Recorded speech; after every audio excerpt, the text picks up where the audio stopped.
Hello students, my self Sanjeev Sharma. आज हम class 8th का जो फर्स्ट चैप्टर है साइंस का, क्या क्रॉप प्रोडक्शन एंड मैनेजमेंट, इसमें जो फार्मर प्रैक्टिस करता है किसके लिए, क्रॉप के प्रोडक्शन के लिए, उसमें लास्ट प्रैक्टिस जो है स्टोरेज ऑफ फूड ग्रेन्स। जी हाँ, सॉइल प्रिपरेशन से फार्मर ने स्टार्ट किया था। ठीक है, प्रैक्टिस कहाँ से स्टार्ट होती है? सॉइल प्रिपरेशन से। और लास्ट प्रैक्टिस जो है स्टोरेज ऑफ फूड ग्रेन। जी हाँ, अब फार्मर के पास ग्रेन आ गए हैं, यानी उसने फसलों को काट लिया है, हार्वेस्टिंग हो चुकी है, और लास्ट जो प्रैक्टिस है क्या करना है, उसको जो भी ग्रेन्स हैं उनको स्टोर करना है। ये भी एक इम्पोर्टेंट प्रैक्टिस में आता है, क्योंकि अगर स्टोरेज प्रॉपर नहीं होगा तो क्या है कि जो ग्रेन्स हैं, जो कि साल भर की जो मेहनत है वो क्या चली जाती है, खराब चली जाती है। यानी स्टोरेज अगर हमारा सही नहीं है तो तरह तरह के जो इंसेक्ट्स हैं, माइक्रो ऑर्गेनिज्म हैं, है ना, वो क्या कर देते हैं, जो भी प्रोडक्शन है हमारा, जो भी हमारे पास ग्रेन्स हैं उसको क्या कर देते हैं, डिस्ट्रॉय कर देते हैं। तो प्रॉपर वे में सही तरीके से उसे हमें क्या करना, स्टोर करके संभाल करके क्या है, रखना है साल भर। ठीक है, तो वही उसी के लिए जो है हमारा ये एक तरह से लास्ट प्रैक्टिस है, क्या, स्टोरेज ऑफ फूड ग्रेन्स। तो फूड ग्रेन्स को स्टोर, तो अगर हम सिंपली देखें तो जो फार्मर है वो घरों में स्टोर करके रखते हैं। फार्मर क्या करते हैं, घरों में स्टोर करके रखते हैं। तो हम यहाँ पर देख रहे हैं, मैंने लिखा है होम। तो ये जो फर्स्ट जो पॉइंट है स्टोरेज ऑफ फूड ग्रेन्स, ये हम घरों में कैसे स्टोर करके रखते हैं उस पर डिस्कशन कर रहे हैं। तो वास्तव में क्या है, the food grains obtain by the harvesting the crops are dried in the sunshine. उसको पहले सुखाया जाता है, किसको, हार्वेस्टिंग के बाद जो क्रॉप, जो ग्रेन्स हमें मिली है उस क्रॉप को या ग्रेन को क्या किया जाता है, सुखाया जाता है, before storing to reduce their moisture. जी हाँ, अब क्यों सुखाते हैं, मॉइस्चर को रिड्यूस कर, नमी जो है उसके अंदर उसको क्या करते हैं, रिड्यूस करने के लिए, कम करने के लिए। आप लोगों ने जनरली भी देखा होगा, हम लोग जो है घरों में भी अगर कोई स्टोरेज करके रखते हैं छोटे छोटे कंटेनर में, कोई पल्सेस हैं, राइस वगैरह हैं, तो उनको क्या है, कुछ थोड़े देर धूप में या खुले में रखा जाता है, जिससे उसका मॉइस्चर क्या हो जाता है, खत्म हो जाता है। ठीक है, तो ऐसे ही जो फार्मर है वो भी क्या करता है, स्टोर करता है। और स्टोर करने से पहले जो मॉइस्चर है क्रॉप के अंदर, उसको क्या किया जाता है, रिमूव किया जाता है। और उसके लिए उसे कहाँ, धूप में, खुले में, सन लाइट के अंदर उसको छोड़ दिया जाता है। ठीक है, तो अब रिड्यूस हो जाएगा क्या, मॉइस्चर। अब मॉइस्चर को रिड्यूस क्यों करते हैं, वो एक इम्पोर्टेंट बात है यहाँ पर, वो हमें देखना है कि मॉइस्चर क्यों रिड्यूस किया जाता है। तो यहाँ पर देखें, the high moisture content in food grain, ठीक है, promotes the growth of fungus. अगर मॉइस्चर हाई होगा, बहुत ज़्यादा मॉइस्चर होगा क्रॉप में, तो फंगस की ग्रोथ को क्या करेगा, बढ़ाएगा, फंगस की ग्रोथ को बढ़ाएगा, प्रमोट करेगा। ठीक है, किसको, फंगस की ग्रोथ को, कौन, मॉइस्चर। इसीलिए उसको क्या कर लिया जाता है, अच्छे से कई दिनों तक धूप में सुखा लिया जाता है। ठीक है, तो अब क्या होगा, तो growth of fungus and moulds. यहां पर अगर हम देखें, यहां पर dried neem leaves are used for storing food grain at home. घरों में, हमारे और आपके घरों में भी, जब हम साल भर के लिए वीट क्रॉप को, या यूं कहें ग्रेन्स को, वीट को स्टोर करके रखते हैं, तो अमूमन उसके अंदर क्या है, ड्राइड नीम लीव्स को रख दिया जाता है, डाल दिया जाता है। ठीक है, तो अब यहाँ पर क्या होगा, तो ड्राइड नीम लीव्स, सूखी नीम की पत्तियां, वो क्या करेंगे, फूड ग्रेन को जो इंसेक्ट्स वगैरह है, ठीक है ना, जो उसको क्या कर सकते हैं, डिस्ट्रॉय कर सकते हैं। तो ये है dried neem leaves are used for storing food grains at home. It protects the stored food grains from insect and micro organism. ये क्या करेंगी, जो आपके इंसेक्ट्स वगैरह हैं, माइक्रो ऑर्गेनिज्म हैं, है ना, उनसे जो आपकी क्रॉप है, फसल है, उसको बचा करके रखती है। कौन रखता है, ड्राइड नीम लीव्स, ठीक है। ये तो था घरों में स्टोरेज। कई फार्मर हैं वो तरह तरह के जो है दवाइयों का भी क्या करते हैं यूज, केमिकल्स का भी क्या करते हैं यूज करते हैं, स्प्रे भी करते हैं, है ना। तो वो अलग अलग मेथड हो सकते हैं। ये हमने सिंपल मेथड घरों में जो है इसको क्रॉप को स्टोर करके कैसे रखा जाता है वो हमने यहाँ पर देखा है। तो सिंपली फर्स्ट ऑफ ऑल जो भी हार्वेस्टिंग के बाद हमारे पास क्रॉप है उसको सुखा दिया जाएगा, ठीक है, सनलाइट में। इसके बाद वहां पर ड्राइड नीम लीव्स के साथ उसको बड़े बड़े जो भी कंटेनर हैं, ठीक है, उनके अंदर भर करके रख दिया जाता है, ठीक है। तो ये एक मेथड हो गया अपना घरों में कैसे रखते हैं। फिर आता है गवर्नमेंट जो है agency food corporation of India. अब बड़े लेवल की बात करते हैं। ये तो फार्मर ने अपने लेवल पर घरों में साल भर एज ए फूड यूज करना है, हमें खाना है, उसे हमें स्टोर करके उसको बचा के सुरक्षित रखना पड़ेगा। ये तो थी अपने लेवल की बात। तो अब गवर्नमेंट क्या करती है, गवर्नमेंट जब परचेज करती है फार्मर से, ठीक है ना, तो क्या है अब उसको अलग अलग एजेंसीज हैं वो क्या करेंगे, स्टोर करके रखेंगे जिससे सप्लाई दी जा सके साल भर, ठीक है। ड्यूरिंग ईयर जो है साल भर क्या है सप्लाई जो है इसकी जो भी हमारी क्रॉप जो हमने स्टोर करके रखी है उसकी सप्लाई दी जा सके। तो यहाँ पर जो फर्स्ट एजेंसी हमने ली है government agency food corporation of India, FCI, ठीक है, फुल फॉर्म भी पूछ ली जाती है FCI।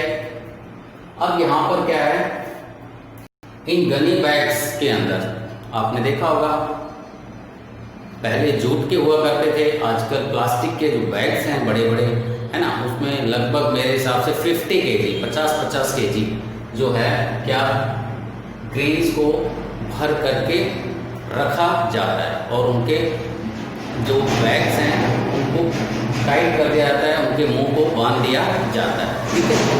अब यहाँ पर क्या हुआ, तो फूड कॉर्पोरेशन ऑफ इंडिया जो है वो मेनली करते थे ये गनी बैग्स जो है उसमें स्टोर करके रखा जाता है। अब वास्तव में होता क्या है, बिग गोडाउन्स, बड़े बड़े गोडाउन्स हैं इसके FCI के, ठीक है, FCI के क्या हैं, बड़े बड़े गोडाउन्स हैं, वहां पर इन गनी बैग्स को क्या है स्टोर करके रखा जाता है, स्टैक्स बना दिया जाते हैं एक के ऊपर एक, एक के ऊपर बड़े बड़े, ठीक है। और बहुत बड़े बड़े क्या हैं गोडाउन्स हैं, तो उन गोडाउन्स के अंदर इन गनी बैग्स को क्या कर दिया जाता है, स्टैक बना करके, ढेरियां बना करके एक प्रॉपर रो और कॉलम में अरेंज करके रख दिया जाता है। और टाइम टू टाइम वहां पर टाइमली क्या है स्प्रे किया जाता है, किसका, केमिकल्स का। क्यों करते हैं आप समझ ही गए हैं, हमने ड्राइड लीव्स तो घरों में यूज की थी और जो बड़े बड़े गोडाउन्स हैं वहां पर क्या है स्प्रे, इसलिए जिससे जो कि इंसेक्ट वगैरह हैं वो डिस्ट्रॉय ना कर पाए हमारे क्रॉप्स को। तो पेस्टिसाइड सॉल्यूशन और स्प्रे, तो जो स्टैक्स जो ढेरियां हैं हमारी, ठीक है, किसके अंदर, बड़े बड़े गोडाउन्स के अंदर, तो उनके बीच में क्या किया जाता है, स्प्रे किया जाता है, किसका, केमिकल्स का, उनको इंसेक्ट से बचाने के लिए। इसके अलावा जहां पर ग्रेन्स होंगे तो रैट्स तो आना जो है नॉर्मल सी बात है, तो वहां पर रैट्स की जो पॉपुलेशन है, तो population of rat also control. इसके अलावा कुछ ऐसे ट्रीटमेंट भी किए जाते हैं, ठीक है ना, जिससे रैट्स की क्या है पॉपुलेशन को कंट्रोल किया जा सके। नहीं तो क्या होगा, रैट क्या करेंगे, उस पूरे गोडाउन को या जो भी हमारा मटेरियल है वहाँ पर उसको क्या कर देंगे, डिस्ट्रॉय कर देंगे। तो ये चीज़ें भी हमें ध्यान रखनी होती हैं। तो वास्तव में क्या है, गवर्नमेंट एजेंसी हमने किसकी बात की, FCI की। बड़े बड़े गोडाउन्स हैं, वहाँ पर बैग्स में भर करके क्या किया हमने, स्टोर कर दिया और क्या करते हैं, स्प्रे करते रहते हैं, ठीक है ना, जिससे जो इंसेक्ट्स हैं उनसे उस क्रॉप को क्या किया जा सके, बचाया जा सके। कुछ एडवांटेज अब मैं आपको बता रहा हूं किसके, जो हम बैग्स में जो स्टोर करके रख रहे हैं बड़े बड़े गोडाउन्स में, उसके एडवांटेज अगर यहां पर देखें तो जो गनी बैग्स वगैरह हैं कैन बी इजीली ट्रांसपोर्टेड। एक तो इजी होता है ट्रांसपोर्ट, कहीं भेजना है तो कोई भी आपका व्हीकल है उसमें तुरंत उसको क्या कर दिया जाता है, लोड कर दिया जाता है और इन होल ऑफ कंट्री कहीं पे भी उसको इजीली क्या किया जा सकता है, ट्रांसपोर्ट, क्योंकि बैग ऑलरेडी पैक्ड है। तो केवल हमें क्या करना है, उनको किसमें, ट्रक्स में या जो भी आपका मीडियम है ट्रांसपोर्ट का, उसमें शिफ्ट करना है और उसको कहीं भी भेजा जा सकता है। तो एक तो ट्रांसपोर्ट करना क्या होता है, इसको ईजी होता है। कहाँ से, जो भी गोडाउन्स हैं वहां से इजीली ट्रांसपोर्ट किया जा सकता है यहाँ पर, ठीक है। ये एक एडवांटेज रहता है यहाँ पर। इसके बाद जो सेकंड मेथड जो है हमारे पास, साइलोज। जी हाँ, यहाँ पर भी हम क्या करते हैं, स्टोर करके रखते हैं बड़े लेवल पर, किसको, ग्रेन्स को, क्रॉप को। तो अगर हम बात करें द ग्रेन्स, ये silo are also used for storing food grains, ठीक है, ऑन लार्ज स्केल। दूसरा मेथड देखो, फर्स्ट मेथड हमारे पास था, हमने अपने घर के लेवल पर, होम लेवल पर ही क्या कर दिया, स्टोर कर दिया। सेकेंडली एजेंसी आ गई FCI, वहां पर बैग्स के स्टैक्स वगैरह बना करके बड़े बड़े गोडाउनों में क्या कर दिया, स्टोर कर दिया। ये सेकंड था। एक और हमारे पास आ रहा है स्टोरिंग का ही है, ये भी साइलोज, बड़े बड़े साइलो होते हैं। यहाँ पर जो है क्या है, आर यूज्ड फॉर क्या, storing food grains on large scale, ठीक है। अब इनमें क्या क्या डिफरेंस है, the grain silo have inbuilt arrangement for the protection of storage of food grains. Silo के अंदर इनबिल्ट अरेंजमेंट होता है, ठीक है, वहां पर ऑटोमेटिक एक तरह से इनबिल्ट है उसमें, उसको प्रोटेक्ट करने का, किसको, क्रॉप को प्रोटेक्ट करने का सिस्टम क्या रहता है, उसके अंदर इनबिल्ट रहता है, ठीक है। तो एक इनबिल्ट अरेंजमेंट है फ्रॉम इंसेक्ट और माइक्रो ऑर्गेनिज्म।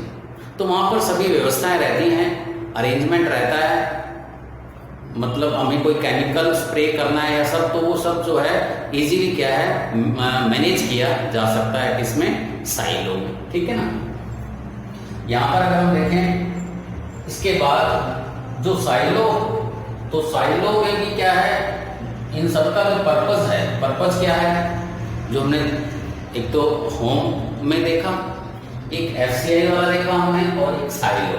तो ये जो है क्या कर रहे हैं, स्टोर करके रख रहे हैं, बचा करके रख रहे हैं ग्रेन्स को, फूड को, जिससे हम जो है आगे काफी टाइम तक उसको क्या कर सके, यूज कर सके, ठीक है।